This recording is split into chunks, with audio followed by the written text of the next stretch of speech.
ये जोकर उन्हें दस्तक देने वाला है। वॉच मोजो में आपका स्वागत है और आज हम जोकर के बारे में जानने के लिए आवश्यक श्रेष्ठ 10 पिक गिनाएंगे। शुरू करने से पहले हम हर हफ्ते नया कंटेंट प्रकाशित करते हैं, इसलिए हमारे चैनल को सब्सक्राइब कीजिए और नए वीडियोस के बारे में सूचित करने के लिए बेल आइकन पे क्लिक कीजिए। इस सूची के लिए हम अक्टूबर 2019 में सिनेमाघरों में आने वाली जोकर फिल्म के बारे में और अब तक के बिहाइंड द सीन्स के फैक्ट्स के बारे में जो भी जानते हैं उस पर एक नजर डाल रहे हैं। नंबर 10, ये 80 की दशक की बात है। Is it just me? Or is it getting crazier out there? Collider के साथ एक इंटरव्यू में गौतम पुलिस ऑफिसर का किरदार निभाने वाले एक्टर श्रेया विंगहैम ने बताया, ये फिल्म 1981 में घटित है, जब शहर काफी कठिनाइयों से भरा था। 80s का दशक बैटमैन फ्रेंचाइजी के लिए विशेष रूप में महत्वपूर्ण था। फ्रैंक मिलर द्वारा निर्देशित the dark knight returns and Batman year 1 में केप क्रूसेडर अपनी कॉम्प्लेक्स और सोफिस्टिकेटेड जड़ों तक पहुंच जाता है और जैसे ही टिम बर्टन की फिल्म 1989 में थिएटर्स में लगी, दर्शक एडम वेस्ट के बैटमैन वर्जन को भूल गए। I'm Batman. 1988 में एडम मूर की द किलिंग जोक फिल्म की रिलीज देखी गई, जिसे जोकर की अब तक की सबसे महत्वपूर्ण कहानी पब्लिश की मानी गई है। You know, it's funny. This reminds me of a joke. 80s के दशक में इतना इतिहास समेटे हुए इस दशक को क्लाउन प्रिंस ऑफ क्राउन पर एक साहसी टेक का एक फिटिंग बैकड्रॉप देना चाहिए। Tomorrow. नंबर 9, ये एक मूल कहानी है। You want to know how I got these scars? My father was a drinker and a fiend. Heath Ledger के जोकर के ऑस्कर विजेता चित्रण के सबसे अनसुलझे पहलुओं में से यह था कि हमने कभी नहीं सीखा कि वो कहां से आया था। Well, hello, beautiful. जोकर ने अपने निशान कैसे पाए, इसके बारे में कुछ कहानियां बताई थी, लेकिन ये स्पष्ट नहीं है कि कौन सा वर्जन, यदि कोई हो, सच है। Well, you look nervous. Is it the scars? You want to know how I got them? हालांकि ये फिल्म पूरी तरह से एक मूल कहानी होगी जो एक संघर्षरत stand up comedian Arthur Fleck पर निर्धारित है, जिसकी असफलता, पागलपन और उद्देश्य की कमी उसे जोकर बनाने के लिए प्रेरित करती है। हालांकि कुछ फैंस जोकर के बैक स्टोरी के बारे में सब कुछ जानना नहीं पसंद करते हैं। याद रखें, द किलिंग जोक अस्पष्ट रहते हुए उनकी चरित्र की ओरिजिन का पता लगाने में प्रबंधित करती है। Sometimes I remember it one way, sometimes another. If I'm going to have a past, I prefer it to be multiple choice. Joker अपने अतीत को मल्टीपल चॉइस बनाना पसंद करता है, इसलिए उसका विस्तृत बैक स्टोरी पहले से ही व्यापक फिल्मोग्राफी के साथ अनिष्ट नहीं है। I find it waters down the hallucinations. Number 8, इसमें शामिल प्रतिभा। टॉड फिलिप्स ने रोड ट्रिप, ओल्ड स्कूल और स्टार्स्की एंड हच जैसे निर्देशन हास्य को तोड़ दिया। Can I get you two a drink? You sure can, sweetheart. Johnny Red neat, okay? Okay. Do it. Do it. All right. जबकि जोकर हास्य के एक मर्द भावना के लिए बड़े हैं, फिल्म अपने मूल पर एक मनोवैज्ञानिक अपराध थ्रिलर है। फिलिप्स को पहले से कहीं ज्यादा गहरे स्थानों पर ली गई। फिलिप्स ने स्क्रीन प्ले को को-राइट स्कॉट सिल्वर के साथ किया, जिनके क्रेडिट में 8 माइल और द फाइटर जैसा नाटक शामिल है। You know, I mean, this is a once in a lifetime opportunity. इस फिल्म ने फिलिप्स को को प्रोड्यूसर ब्रैडली कूपर के साथ फिर से जोड़ा, जो पहले हैंगओवर ट्रायलॉजी और 2018 के A Star Born के लिए एक साथ काम कर चुके हैं। Hey, What? I just want to take another look at you. एक और प्रोड्यूसर एमा टिलिंजर कॉस्कॉफ, जो the wolf of wall street और द डिपार्टेड जैसी फिल्मों में मार्टिन स्कॉर्सेज़ी के साथ अपने काम के लिए जानी गई है। यह दर्शित है कि जोकर में हम ब्लैक कॉमेडी और हार्ड हिटिंग ड्रामा के समान मिश्रण की उम्मीद कर सकते हैं। नंबर 7, लियोनार्डो डिकैप्रियो लीड के लिए विचार में थे। It's all a Fugazi. You know what a Fugazi is? Fugazi. It's fake. Yeah, Fugazi. It's a wazi, it's a woozy, it's a fairy dust. क्योंकि मार्टिन स्कॉर्सेज़ी शुरुआत में इस movie के प्रोड्यूसर थे, इसलिए ये एक आश्चर्य के रूप में नहीं आना चाहिए कि लियोनार्डो डिकैप्रियो जोकर की भूमिका निभाने के लिए आगे थे। सितंबर 2017 में एक हॉलीवुड रिपोर्टर के आर्टिकल के अनुसार स्टूडियो उम्मीद कर रहा था कि Scorsese coat comic book franchise की दुनिया में अपने लंबे समय की सहयोगी को लुभा सकते हैं।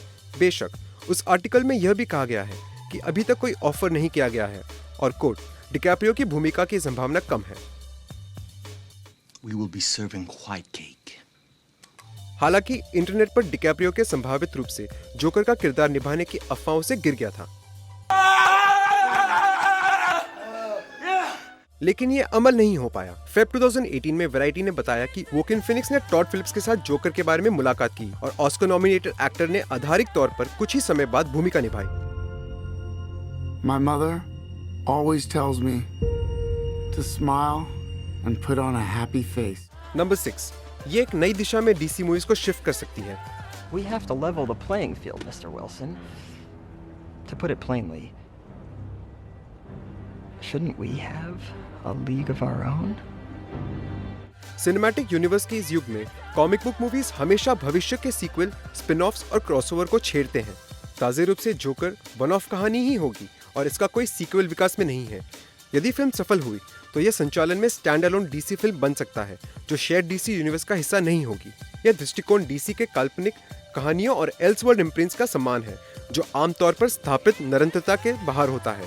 जोकर साहसी प्रायोजिक कॉमिक बुक अनुकूलन के लिए मार्ग प्रशस्त कर सकता है जो अपने निर्देशकों को अधिक रचनात्मक स्वतंत्रता देता है। अभी तक पत्थर में कुछ भी सेट नहीं किया गया है, लेकिन हॉलीवुड रिपोर्टर के अनुसार फिल्मों की ये नई लाइन डीसी डार्क या डीसी को जोकर के साथ पहले प्रविष्टि के रूप में सेवा दे सकते हैं। Maybe it's the Gotham City in me, and we just have a bad history with freaks dressed like clowns. Number 5, इसका बजट कम है। What kind of coward would do something that cold-blooded? Someone who hides behind a mask.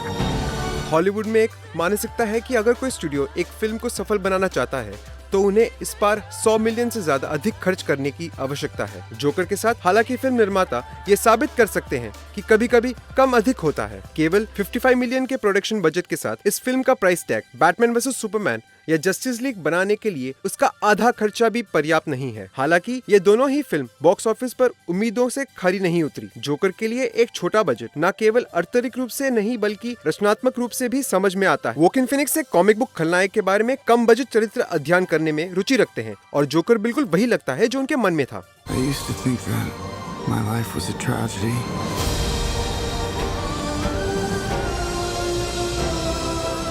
But now I realize it's a comedy. Number 4, Robert De Niro का किरदार। Robert De Niro एक talk show host की भूमिका निभा रहे हैं जो कि आर्थर को जोकर में तब्दील होने में सहायता करते हैं। रॉबर्ट का किरदार late night show host Dave Endochrine से प्रभावित है जिसने भी द डार्क नाइट रिटर्न्स में जोकर का इंटरव्यू लेने की जानलेवा गलती की थी। Do guests get to keep these? Sure, you do whatever you want with it. We got a closet full of them.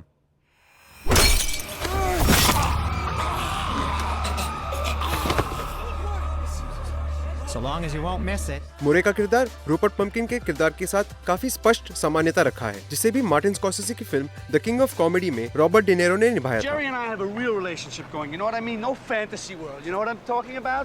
उस फिल्म में रूपर्ट जेरी लुइस द्वारा निभाए गए टॉक शो होस्ट का किरदार से प्रभावित हो जाता है, न कि इसके विपरीत जैसे मुरे आर्थर को एक अंधेरे रास्ते में धकेल देता है। If everything works out, you should be out of here by the very latest 12:30. Oh, maybe 1:15, the very latest. Number 3, influences. Joker केवल स्कॉर्सेज़ी डिनेरो के संगठनों में बनी film the king of comedy से प्रेरित नहीं है बल्कि जोकर की तुलना रेजिंग बुल से भी की जा सकती है क्योंकि वो भी एक आत्मविनाशकारी बॉक्सर की कहानी है जो बाद में स्टैंड अप कॉमेडियन बनता है। Come on, let's go. Hey, why don't you leave me alone? I'm trying to do my routine. Up yours. Joker के ट्रेलर से काफी गंभीर टैक्सी ड्राइवर वाली वाइब्स मिलती है। ऑर्थर फ्लेक की तरह ट्रेविस बिकल भी चाहता है कि दुनिया उसे स्वीकार कर ले, लेकिन वो समझ के ढांचे में डाल नहीं पाता। ऑर्थर और ट्रेविस दोनों ही अव्यवस्था की ओर मुड़ते हैं, मगर वो एक मोहॉक वाला हेयर स्टाइल रखता है मगर दूसरा क्लाउन जैसा मेकअप पहनता है।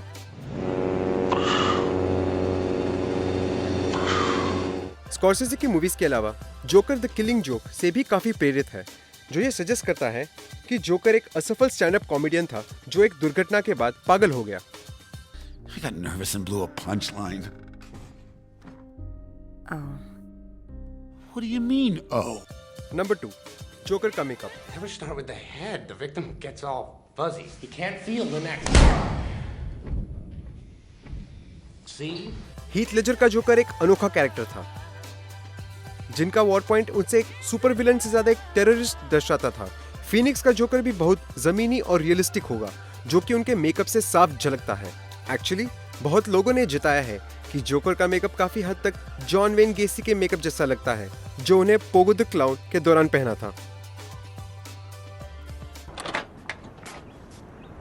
What's the matter? Never seen a clown before?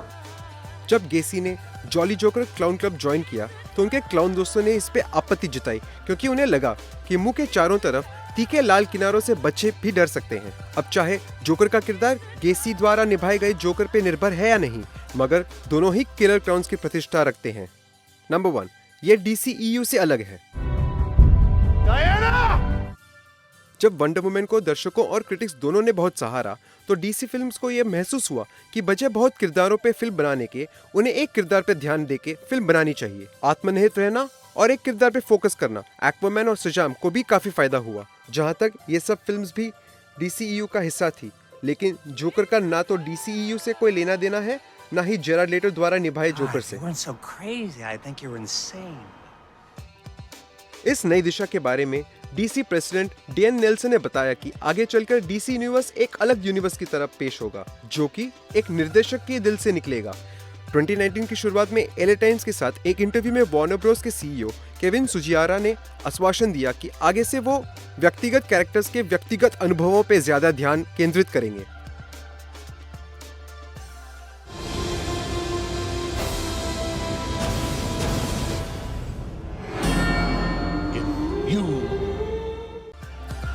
Watch mojo में वीडियोस देखने के लिए बेल आइकन को प्रेस करना ना भूलें और सब्सक्राइब जरूर करें।